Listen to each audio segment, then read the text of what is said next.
more keys to find, and no clue how long it'll take to get that done. Here's hoping I manage to stay sane in the meantime, though that might be a forlorn hope this far in. Well, we've got an unexplored room in this area at the moment, though I doubt it has a key.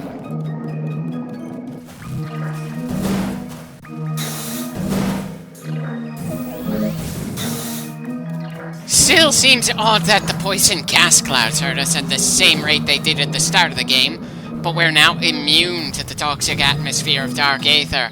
Maybe I'm not just looking at it from the right angle, but I can't help feeling that being able to survive one kind of air that somehow does damage to our suit when we're capable of breathing underwater or in the depths of space should also let us just walk through poison gas without taking damage. Seriously, it's not like it's hurting us to breathe or something. So why doesn't the ability to completely resist one kind of harmful particles in the air mean we become more resistant to another kind of harmful particles? Am I just not looking at it from the right angle or something?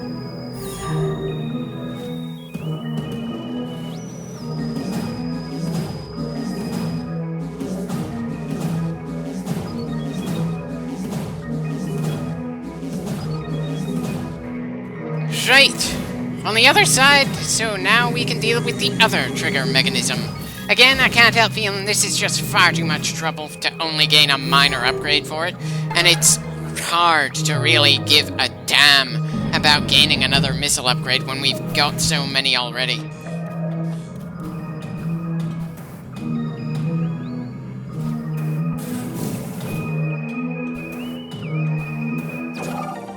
That takes care of that extra item. There's still a door to try to go through in here, though. Right, may as well slow things down for a bit since, again, this is new territory for us.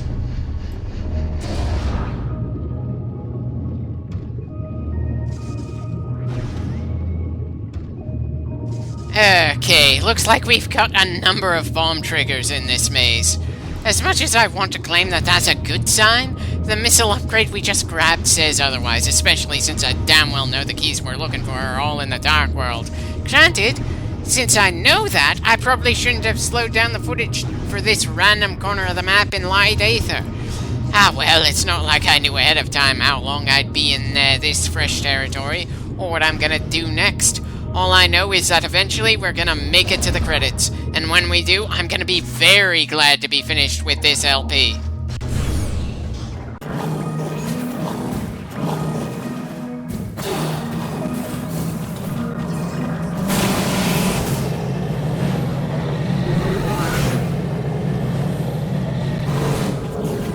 Right, back to the Dark World, and time to start hoping to stumble onto some keys. Shame the hint system isn't going to be of any use in this part of the damn adventure, that's for sure. It's also a damn shame that the rooms that have the keys don't have very blatant signs we could notice just by seeing the layout of the room on the 3D map. Of course, that would probably require the 3D map be less annoying than it is, and we can't have that now, can we? Personally, I feel like I should have been one of the first things they tried to improve on the first Metroid Prime, when they proved this formula works, just make the maps a bit easier to deal with. I'm pretty sure the Batman Arkham games did a better job with their maps, though maybe that's because I didn't use the maps in the Arkham games anywhere near as much as the Metroid ones. In Arkham, we typically either followed objective markers, or markers that we left down on the map ourselves. In this game, the only markers are ones that show up to denote things like portals, save points, and whatever place the hint system says is important enough to consider priority. And none of those markers are visible when we're running around from place to place. It's funny how in the early and middle sections of a Metroid game, I very much appreciate the fact that they don't lead us around by the nose. But when I get near the end, I just want things to be spelled out to me as if I was an idiot. Because by that point, I am pretty damn tired of running around. There is little to nothing fresh to explore at that point.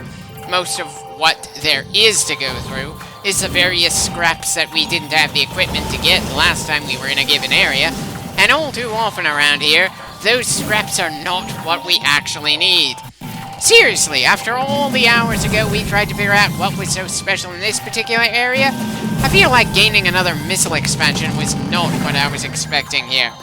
But hey, we're in the neighborhood and it's not that hard to reach if you have the right gear, so why the hell not?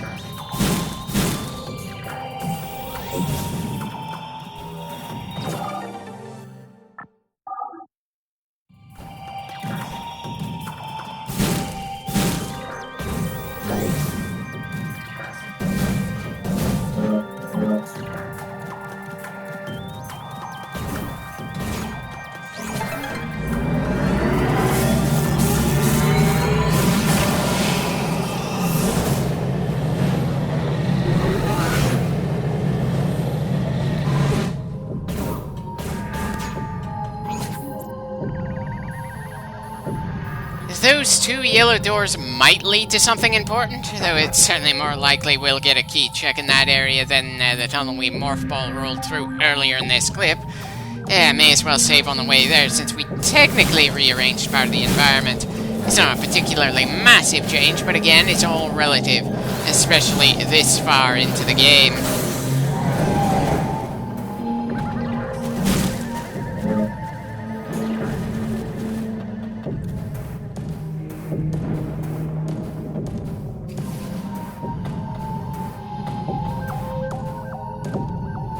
There is literally nothing special about the Dark World this far in. I just don't think I'm ever going to get over the fact that they made the most distinctive things in this game complete non-factors.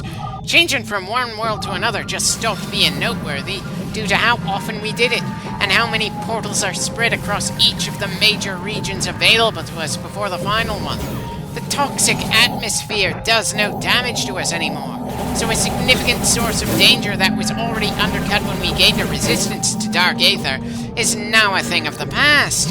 It really just makes it even harder to give a damn about the already underwhelming conflict between the Aang and the Luminoth. And again, that was supposed to be the central focus of this game. The primary reason we haven't left this planet and gone somewhere else is obscenely flimsy to a painful degree.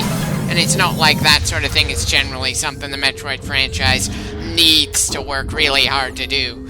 In several of the games, it's because Samus has a undisclosed contract, so she needs to get certain things done before she can pack up and leave for some unspecified amount of money. In Dread, we started the game off a far distance from our ship, and part of our main objective was to get to the ship and get the hell off the planet. Hell, we wanted off that rock and the odd flying station connected to it before we started blowing anything up. But we had a long road just to get to our ship. There were just so many possible reasons for Samus to come to the planet and stay here, and stranded because of a freaky storm that's being caused because of an interdimensional war on paper sounds like it should be awesome. But it is a war where Samus, the person who came in at the tail end of it, is the only active person doing anything. There are no battles, no troop concentrations, no supply lines or various critical points other than the temples themselves. It just feels like the story they wanted to tell in this game was more ambitious than they could actually pull off in both direct and indirect storytelling means.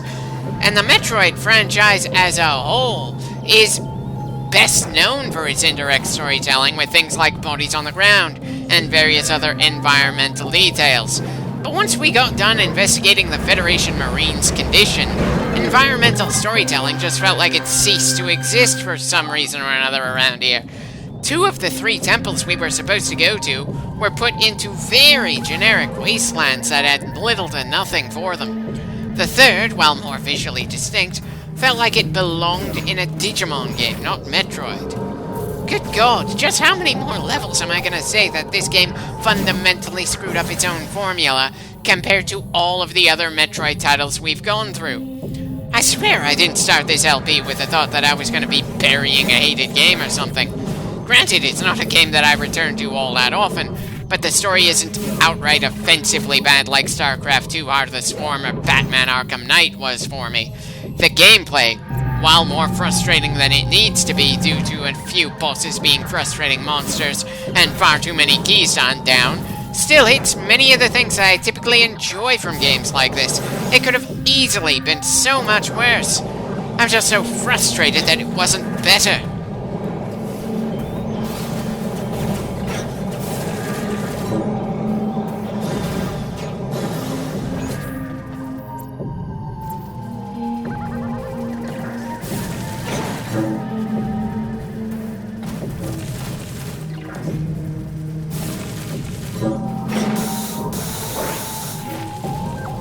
Again, I really wish there was some form of explanation for that poison gas to hurt us when we're explicitly immune to whatever toxins that dark aether itself produces.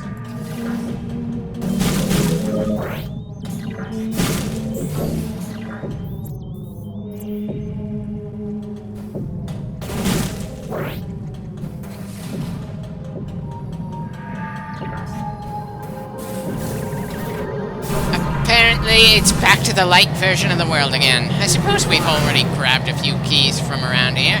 Maybe I'm thinking of heading somewhere else, though it's just as likely I'm making random moves with just a vague hope that it somehow benefits us.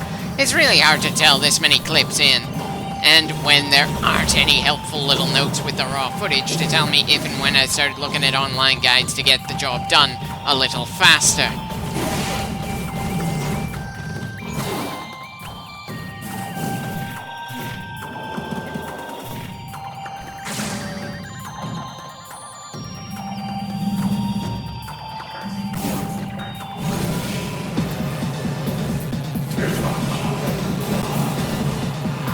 Right, another case where we have to kill the enemies in the area before we're allowed to move on. In a lot of the first-person shooters I go through, that would be a promising sign that we're getting closer to something important. And I damn well know that earlier in the game, I felt that the infested pirates were the most legitimately dangerous soldiers on the planet. I suppose both of those opinions don't really mean anything at the moment here, though. Another power bomb. Again, really hard to feel much of anything for that when the only reason we'd ever use them is to break apart very rare barriers. I might have used power bombs in one especially troublesome boss fight, but that might have been the especially large enhanced pirate from the first Metroid Prime. I don't think I used it for anything in this one.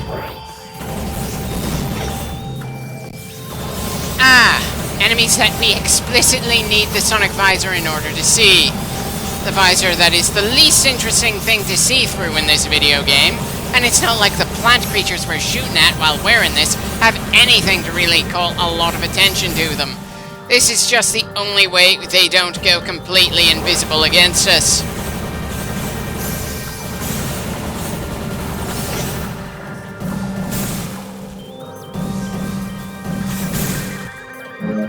Definitely hoping that's the last one, but I can't help wondering why I even bothered to fight them since it's not like they were blocking anything. Wearing the sonic visor in combat, it's just downright painful to look through, given the odd way it decides to use black and greys. I don't care how clever they thought they were being with the visual sonar ring effect. It just doesn't look good when we put the visor on, and I most definitely am not going to miss that particular bit of gear when we move on to the next game.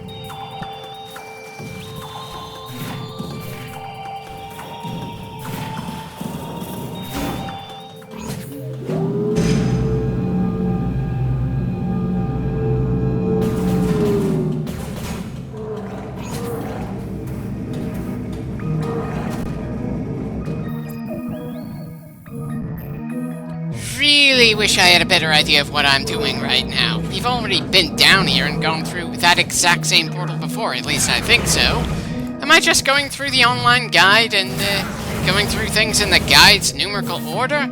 Or am I going completely guideless and just running around hoping to get lucky when I don't even know how many keys there might be in a given temple area? There might be 3 per main temple, there might be 2, and the rest are in the central hub area that leads to Hugh Moss's temple. I don't know.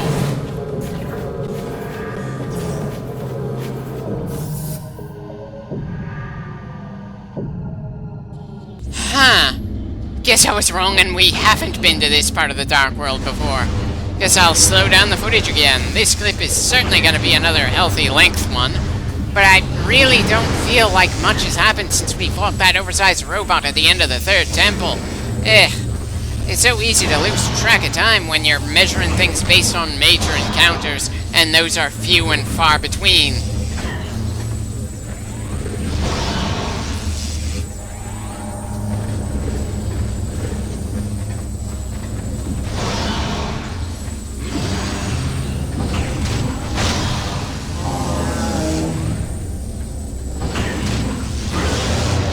This variant of these creatures is certainly pretty durable. Part of me can't help feeling that I preferred these kinds of lizards being a thing in the ice region of the previous Metroid Prime on Fendra, though that might just be the fact that they were first introduced then and felt unique. These are literally just palette swaps. It's like with the Chozo ghosts versus the possessed pirates in this game. The first time we run into them, they were creepy as hell, but when I see another enemy type with the exact same movement style, exact same weakness, I just don't feel all that interested in it anymore.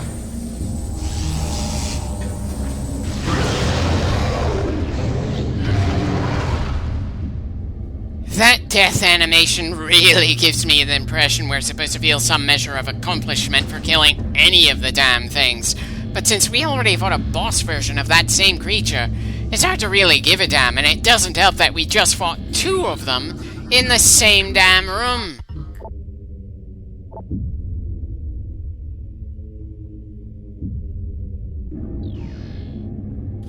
Well, if the only way to move them is to turn on a light, then we have a simple solution here.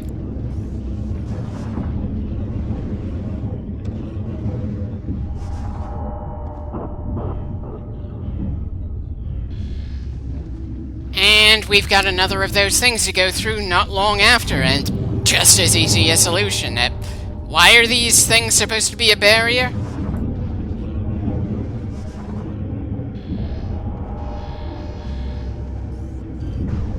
And there's our key.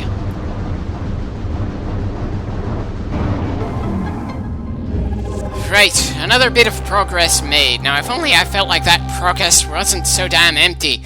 We had to grab 3 keys for each of the 3 temples in order to get to the boss at the end of each of them. Now we have to grab, I think, 9 more keys in order to get to the final area of the game. That makes 18 explicit keys in this game, where weapons like missiles, bombs, and various kinds of beams also double as frickin' keys in their own right. I swear, Kingdom Hearts isn't as obsessed with keys as this game, and the Keyblade is central to their rather convoluted plot. At least Kingdom Hearts has you travel through multiple worlds as you deal with your long adventure. Not that there's really anything wrong with staying in one major planet during adventures. That's how the other Metroid games generally went. It's just that the execution in this game really makes me want to leave at the earliest opportunity, and we've still got a ways to go before we're allowed to say goodbye to Aether. Ugh. Ah well, back to fast-forwarding and trying to get to wherever our next destination is going to be. Fucking hell. Still a little over 2 hours left to go in the raw footage when I'm done with this clip. Have I mentioned that this stage of the game is rather excruciating? Because I'm pretty sure that's another dead horse I've been kicking at in this one.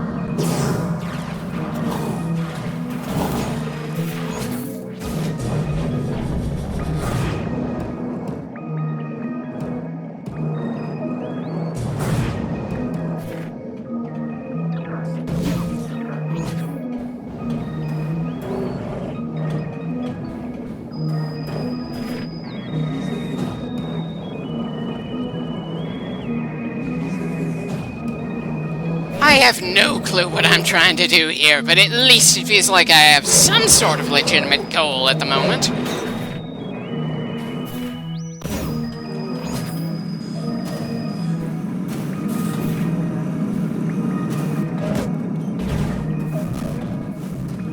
A goal that I'm apparently not being especially skilled at reaching at the moment.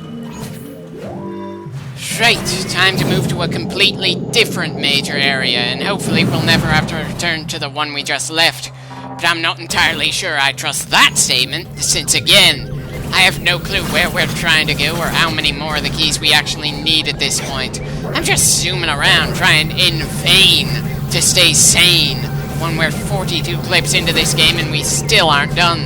My heart wishes we were close. My raw footage says we're not close enough, and I am just way too stubborn to give up on this game when we've gotten this far in.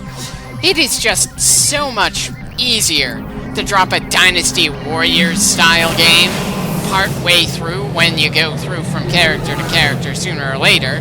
Things get repetitive enough that you can more easily justify to yourself just dropping it before everything is done. Then you can still say you completed it because, well, you're going through the same song and dance over and over again. But with this game, you're only going to be able to say you completed it when you finished the final area, beaten the final boss, and the ending cutscene plays. There is no earlier point where the credits roll.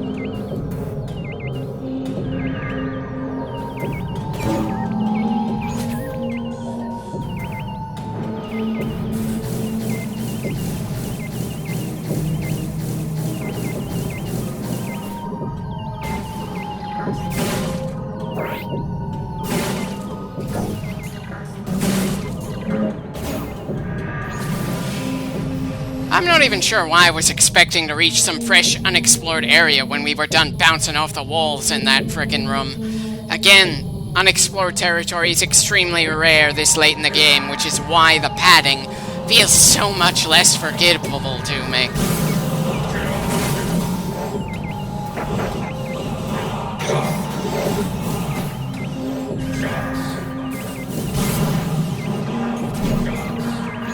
Have I mentioned I'm not a fan of the Annihilator beam? I feel like that's something I would have mentioned around the point when we first gained it. But I kind of do need something relevant to what's going on in the game right now to talk about. It's not like I'm going to talk about the weather in this fortress or how it feels out of place, but still better than the earlier areas because it's downright distinctive in comparison. Bloody hell.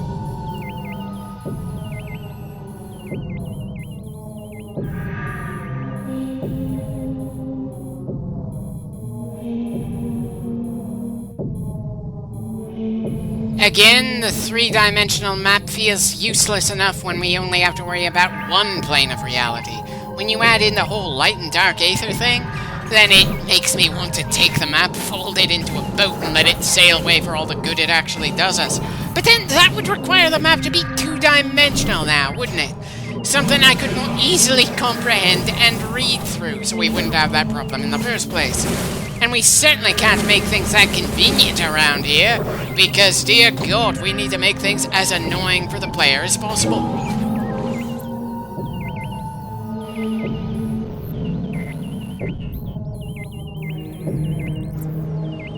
I think the only plan in my mind right now is save, because we've seen plenty of stuff in this clip already. At least we managed to grab a few keys and get closer to the end in some way. An end that is a good distance from here, but still, it's technically in sight, so let's save so we don't have to do all of that over again.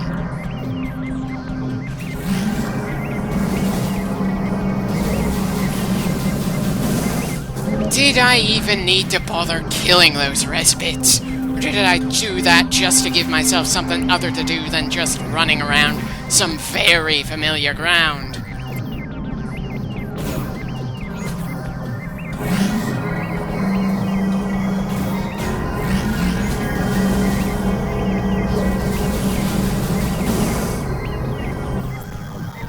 I really have to wonder just how many times I've been to this exact same save point in this game.